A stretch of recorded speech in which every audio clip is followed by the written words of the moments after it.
So there I was, 28 years old and finally meeting someone who seemed to have his shit together. Jamal wasn't like the other guys I'd been dating, the ones who thought splitting a pizza was a romantic dinner, or who still lived with 3 roommates like they were in college forever. This man had his own place, a steady job at some architectural firm downtown. And when he took me out, he actually picked up the check without making this big dramatic show about it. Don't get me wrong, he wasn't exactly setting the world on fire with his ambition or anything, but he was solid. Reliable? The kind of guy who showed up when he said he would and didn't play those stupid texting games where you have to wait 3 days to respond. When he told me he made $67,000 a year as a team leader, I thought, okay, that's not bad, not amazing, but definitely workable. At least he wasn't some loser asking me to Venmo him for coffee. The whole dating thing moved pretty fast, which honestly worked for me. I was getting tired of the whole scene, swiping through apps, going on these awkward first dates with guys who either wanted to hook up immediately or spent the entire dinner talking about their ex-girlfriends. Jamal was different. He'd pick me up from my apartment, take me somewhere decent, and actually ask questions about my life, like he cared about the answers. Plus, he was good looking in that clean-cut, responsible way that made me think he'd age well. Not like some pretty boy who was going to go bald at 30, but someone who looked like he took care of himself. He dressed nicely too, not flashy or trying too hard, just put together. The kind of man you could bring home to meet your family without having to explain or apologize for anything. When he proposed after about 10 months, it felt natural. We'd been spending most nights together anyway, and I was practically living at his condo on weekends. The ring wasn't huge, but it was tasteful. A classic solitaire that didn't look cheap. He did the whole romantic dinner thing. Got down on one knee, gave this sweet little speech about wanting to build a life together. It was exactly what I'd been hoping for. The wedding was small but nice. Nothing too crazy, we both agreed. We'd rather spend the money on our future than blow it all on one day. His family seemed to like me well enough. And my mom was just happy I was finally settling down with someone who had a real job and wasn't covered in tattoos. Everything felt like it was falling into place exactly how it should. Those first few months of marriage were honestly pretty great. Jamal had this routine where he'd get up early, make coffee for both of us, and we'd sit together for a few minutes before he left for work. I'd cut back to part-time at my job since we didn't really need 2 full incomes to cover the condo and everything. So I had time to actually take care of the house. Maybe cook dinner if I felt like it. It was comfortable, peaceful, even. He'd come home around 6 most nights. Never stressed or angry about work drama like some guys I knew. We'd watch Netflix, order takeout, just enjoy being together without all the pressure of dating and wondering where things were going. This was it, we'd made it. We were those couples you see at restaurants who actually look happy to be there together, not scrolling through their phones or fighting about money. But then his annual review came up, 6 months into our marriage, right when I was really starting to settle into this whole wife thing. He comes home with this look on his face that I immediately knew meant bad news. I'm thinking maybe they're laying people off or cutting his salary or something, actually. Serious. Instead, he sits me down and explains how they brought in another project manager from outside the company.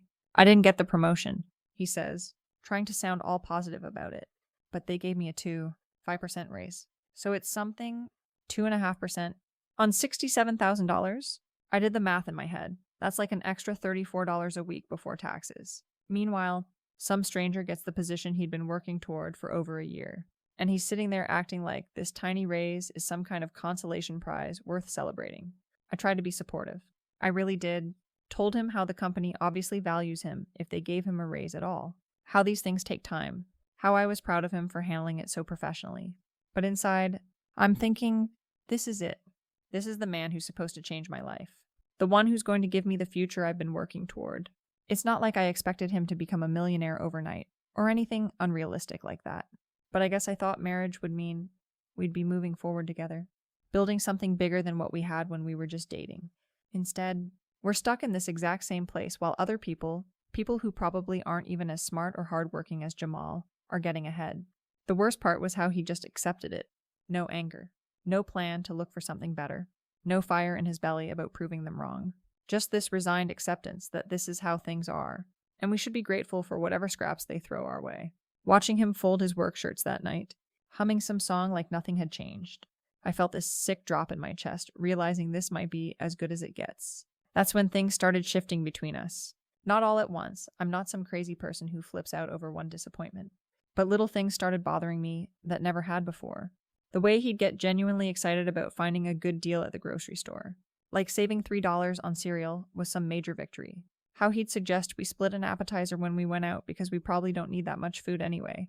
The fact that he drove the same boring sedan he'd had since college and seemed perfectly content to keep driving it until it literally fell apart. I started picking fights about stupid stuff. Why didn't he ever want to try new restaurants? Why was he so obsessed with checking our bank account balance every few days like we were broke? Why couldn't he just buy something nice for himself once in a while, instead of wearing the same 5 polo shirts in rotation? He'd look at me like I was speaking another language, trying to figure out where all this was coming from. The intimacy thing happened gradually, too. I'd be tired more often, or have a headache, or just not be in the mood. It wasn't even conscious at first. I'd just look at him getting ready for bed, doing his little routine of setting out his clothes for tomorrow and plugging in his phone, and feel absolutely nothing. This man who was supposed to be my partner, my teammate in building something amazing together, and instead he felt like this weight I had to drag through life. I stopped doing as much around the house, too. Why should I bust my ass keeping everything perfect when he was clearly fine with mediocrity in every other area of our lives? He never complained, just quietly started doing more of the cleaning and laundry himself, which somehow made me even more annoyed. Even his response to my withdrawal was passive and accommodating. That's when I downloaded the app. Not because I was planning anything serious, I just needed to see what else was out there. Needed to remember that there were still men in this world who had actual ambition, who weren't satisfied with 5% raises and 20-year-old cars. I told myself it was harmless. Just window shopping to remind myself what I was missing. Within a week, I had 3 matches that actually seemed promising. Not just guys looking to hook up, but real professionals with real careers who were interested in having actual conversations. Cameron was a lawyer at one of those downtown firms with the fancy offices. Marcus was a dentist with his own practice. And David was a doctor who worked at the hospital, but also did some consulting work on the side. The best part, when I was upfront about being married, none of them seemed fazed by it. They got it. Sometimes you need to explore your options before making any major life decisions. These were sophisticated, worldly men who understood that relationships are complicated and that sometimes the best thing for everyone involved is a little honesty about what you actually need. Cameron was the first one I met in person. We grabbed drinks at this upscale place near his office. Somewhere Jamal would probably have a heart attack looking at the prices. But Cameron just ordered us a bottle of wine without even checking the cost. Like it was nothing. He told me about this case he was working on. Some corporate merger worth millions of dollars. And I'm sitting there thinking, this is what ambition looks like. This is what it means to actually make something of yourself. When he walked me to my car, he was completely direct about what he wanted. No games. No pretending this was just a friendly drink between new acquaintances. He gave me his address and told me to come by the following Tuesday if I was interested in continuing the conversation somewhere more private. The confidence was incredible. So different from Jamal's careful, tentative approach to everything. Marcus was different but equally impressive. We met for lunch near his practice, and he spent the whole time talking about his plans to expand. Maybe open a second location in the suburbs where all the families with good insurance were moving. He had vision, he could see beyond just doing the same thing day after day until retirement. When he mentioned that his office had a private entrance and suggested I come by after hours sometime, I knew he was serious about exploring this thing between us. But David was the one who really got my attention. Dinner at this restaurant I'd never even heard of. The kind of place where they don't put prices on the menu and the waiters wear actual suits. His condo downtown had floor-to-ceiling windows overlooking the city, and he mentioned his beach house like it was just a casual detail. This man was living the kind of life I'd always imagined for myself, traveling, experiencing the best of everything, not worried about splitting appetizers or finding good deals on groceries. Over the next few weeks, I met with each of them several more times, just talking at first, getting to know them, letting them get to know me. They were all fascinated by my situation, a smart, attractive woman stuck in a marriage with someone who clearly didn't appreciate what he had. They made me feel seen in a way I hadn't felt in months. When things got physical, it felt natural and right. Cameron's apartment was this gorgeous modern space with actual art on the walls. Not the random posters and college furniture Jamal still thought looked fine. Being there with him, talking about real things while drinking wine that actually cost more than $15. I felt like myself again. Like the woman I was supposed to be. The afternoon I spent with Marcus at his office was incredible too. Here's a man who built something from nothing, who took risks and made them pay off. The way he talked about his work, his plans, his whole approach to life, it was everything I'd been missing. When he kissed me in that private office, with all his diplomas and awards on the walls, I thought about how different this was from coming home to Jamal folding his little polo shirts. And David, that first night at his condo, was like stepping into a completely different world. Everything was expensive and beautiful and chosen with actual thought and taste. He made dinner himself. Not because he was trying to save money, but because he enjoyed it. Because he was good at it. We talked about places he'd traveled, experiences he'd had, the kind of life he was building for himself. When we ended up in his bedroom, with the city lights spread out below us, I felt like I was finally where I belonged. I started making mental lists, comparing what each of them could offer.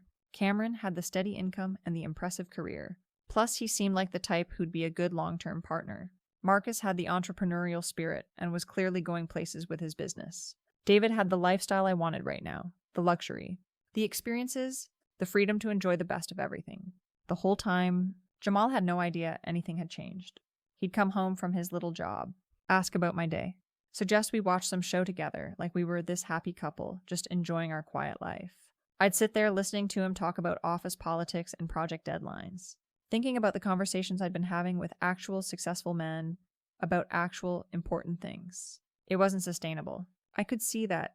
Either I needed to make a choice and leave Jamal for one of these other relationships, or I needed to find a way to make our marriage work for both of us. That's when I started reading about open marriages and how they're becoming more common among educated couples who want to grow together instead of apart. The articles I found made so much sense. Why should two people limit each other's potential for connection and growth just because of some outdated idea about exclusivity? If we could be honest about our needs and find ways to meet them while still maintaining our partnership, wouldn't that be more mature than sneaking around or getting divorced? I decided to bring it up on a Tuesday night when Jamal seemed relaxed and open to conversation. I'd been thinking about how to approach it for days, and I wanted to make sure I presented it in a way he could understand. This wasn't about anything being wrong with our relationship. It was about making it stronger and more honest. I think we should try an open marriage, I said while we were sitting on the couch after dinner. I kept my voice calm and reasonable, like we were discussing vacation plans or what to watch on TV. The way his face changed. You would have thought I just told him I wanted to burn the house down. He actually stood up and started pacing around our living room like some kind of caged animal. I tried to explain about the articles I'd read, how this was becoming more accepted among couples who wanted to be realistic about human nature and long-term relationships. But Jamal wasn't hearing any of it. He started yelling, actually yelling, which he never did, calling me a cheater and a liar and a snake and every other name he could think of. I'm trying to have a mature, adult conversation about our future, and he's acting like I'd just confessed to murdering someone. There's no therapy that can undo betrayal. He kept saying, like I'd betrayed him by being honest about what I needed. When I tried to explain that I hadn't betrayed anyone, that I was trying to prevent betrayal by being open about exploring other connections, he just got more upset. The whole thing escalated so fast I couldn't believe it.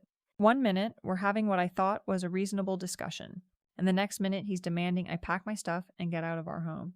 He actually threatened to call the police if I didn't leave immediately, like I was some kind of criminal instead of his wife trying to save our marriage. I tried calling Cameron first, thinking he'd understand the situation and maybe let me stay at his place while Jamal calmed down. But when I explained what had happened, he went completely cold. I'm not looking for drama, he said, like I was some kind of crazy person instead of someone he'd been sleeping with for weeks. This isn't what I signed up for. Marcus was even worse. Call me when you get your life together, he said before hanging up. These are the same men who'd been telling me how amazing I was, how lucky they felt to have met someone like me. And the second I actually needed something from them, they disappeared. David at least listened to the whole story, but his response was just as disappointing. You need to handle your situation before we can explore anything serious, he said, like I hadn't been trying to handle it by being honest with my husband about what I needed. So there I was, sitting in my car in our parking garage at 11 o'clock at night, with nowhere to go except back to my mother's house like some teenager who'd gotten kicked out for missing curfew. At 30 years old, I was moving back into my childhood bedroom because my husband couldn't handle one honest conversation about our relationship. My mother wasn't exactly sympathetic when I explained the situation. You made your bed? Now lie in it, she said, which wasn't helpful at all. I tried to explain how I'd been trying to save my marriage by being honest about my needs, but she just shook her head like I was speaking nonsense. The next few days were a blur of trying to figure out what the hell had just happened to my life. I kept expecting Jamal to call or text, maybe apologize for overreacting and ask me to come home so we could work things out like adults. Instead, I got nothing. Complete silence. I tried showing up at his office, thinking maybe if I could just talk to him face to face, away from all the emotion of that night, he'd be more reasonable, But when I got there, he took one look at me and told his coworkers he needed to leave early. Wouldn't even give me 5 minutes to explain my side of things. I wrote him letters trying to explain how the open marriage thing wasn't about not loving him, but about loving him enough to be honest about what I needed instead of sneaking around behind his back. I tried reaching out to his sister, thinking maybe she could help him see that I was trying to do the right thing here.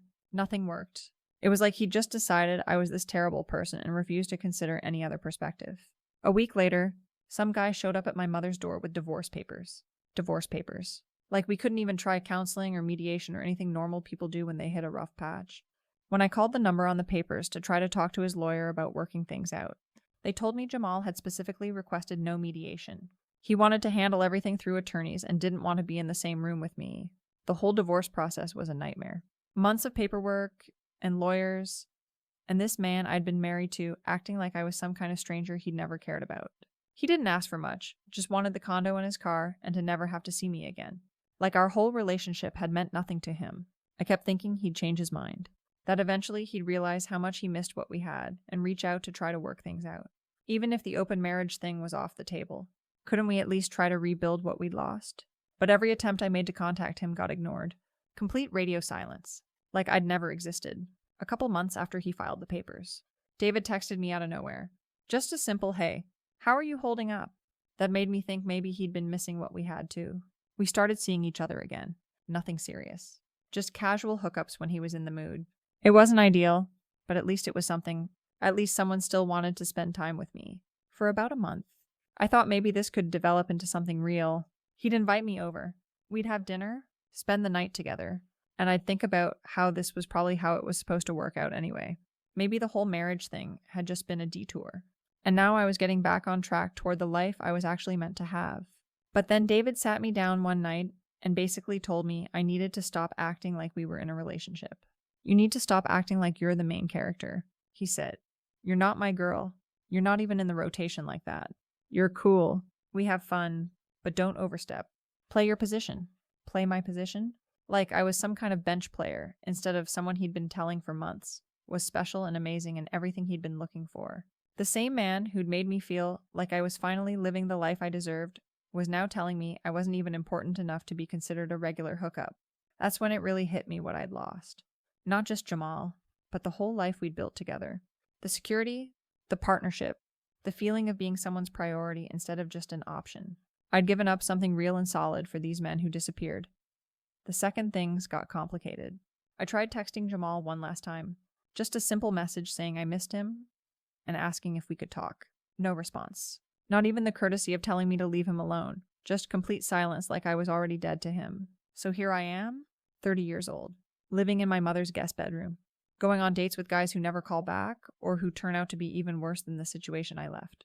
The temporary relationships. The guys who seem interested for a few weeks before moving on to someone with less baggage. The nights sitting alone, wondering how everything went so wrong so fast. Sometimes I think about that last conversation with Jamal.